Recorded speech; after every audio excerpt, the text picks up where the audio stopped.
1822년 2월 16일 196년 전 오늘 영국의 인류학자 프랜시스 콜턴 태어나다. 우생학 비극의 시작. 우생학, 유전학적 방법으로 인간을 개선시키고자 연구하는 학문. 플라톤 자신의 저서 국가에서 선택적 임신으로 인간을 개량하려 하는 사회를 묘사한 적이 있습니다. 그러나 우생에 대해 자세히 설명하고 학문으로 창시한 사람은 영국의 인류학자 프랜시스 콜턴이었습니다. 그는 유전하는 천재라는 책에서 천재성은 극히 뛰어날 뿐 아니라 태어나면서부터 타고나는 능력이라고 표현하면서 정신, 신체적인 특질은 부모로부터 물려받는 것이라는 주장을 펼쳤습니다. 그는 찰스 다윈의 사촌이었습니다. 콜턴은 다윈의 진화론을 인정하는 몇몇의 사람들 중 하나였고, 그는 진화론이 인간을 계획적으로 개량할 수 있는 가능성을 말한다고 생각했습니다. 당시 인간의 차별성은 후천적 요소, 즉 사회와 교육적인 요소들에 의해 영향을 받는다고 주장하는 사람들은 콜턴의 우생학을 믿을 수 없는 이론으로 취급했습니다. 콜턴의 우생학 개념이 학문으로 자리 잡은 건 19세기 산업혁명을 거쳐 새롭게 등장한 사회 특권층의 지배 논리 구상을 위해서였습니다. 특권층의 평면 지배를 정당화하기 위해서 콜턴의 우생학을 주장한 것이죠. 이후 콜턴의 우생학은 과학적 담론의 경계를 넘어 사회의 구체적 실천으로 이어졌고, 당시 전반적으로 과학에 대한 믿음이 컸기 때문에 우생학이 야기할 수 있는 폐해에는 관심이 없었습니다. 신중한 결혼을 통해 천재를 만들거나 하층 계급의 출산을 제한해야 한다는 우생학의 기본 주장은 독일의 나치즘에 의해 강제불임, 안락사, 집단 학살과 밀접한 연관을 가지며 전개되었습니다.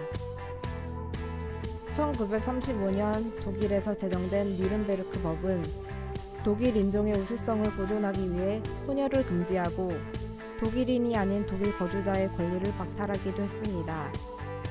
또한 나치는 신체적 약자와 독일 내의 다른 인종들을 살 가치가 없는 생명으로 간주해 1939년 장애 아동으로 시작해 1943년까지 수십만 명의 사람들을 안락사로 제거했습니다.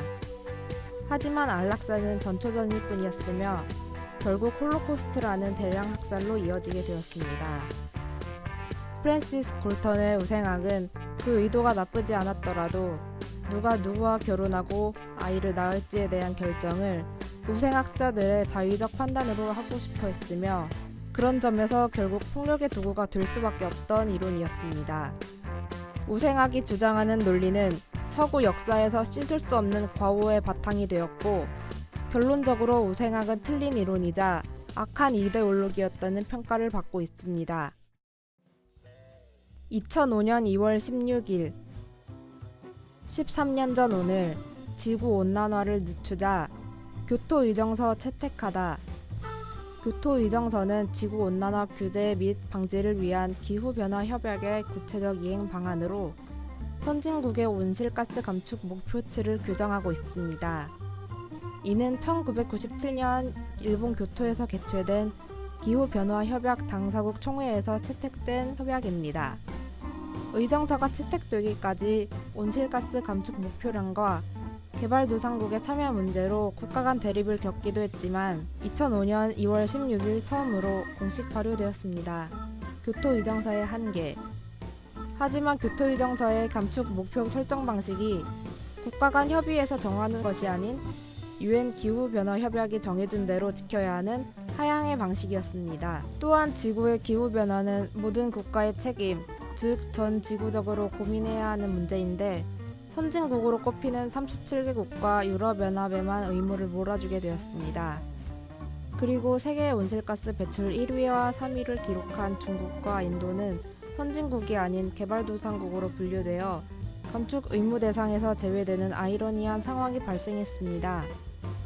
이는 다른 국가의 입장에서는 당연히 불만이 생길 수 있는 구조였고, 몇몇의 국가는 교토의정서 비준을 거부하기도 했습니다.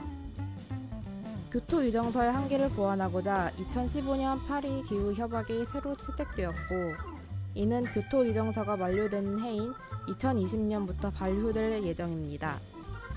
교토의정서에서 당사국의 의무 이행에 강제력이 없어서 약속으로서의 효력이 없었다는 평가를 받았었는데요. 파리 기후 협약은 구속력을 가지며 5년마다 온실가스 감축 약속을 지키는지 검토하는 조건을 포함하고 있습니다.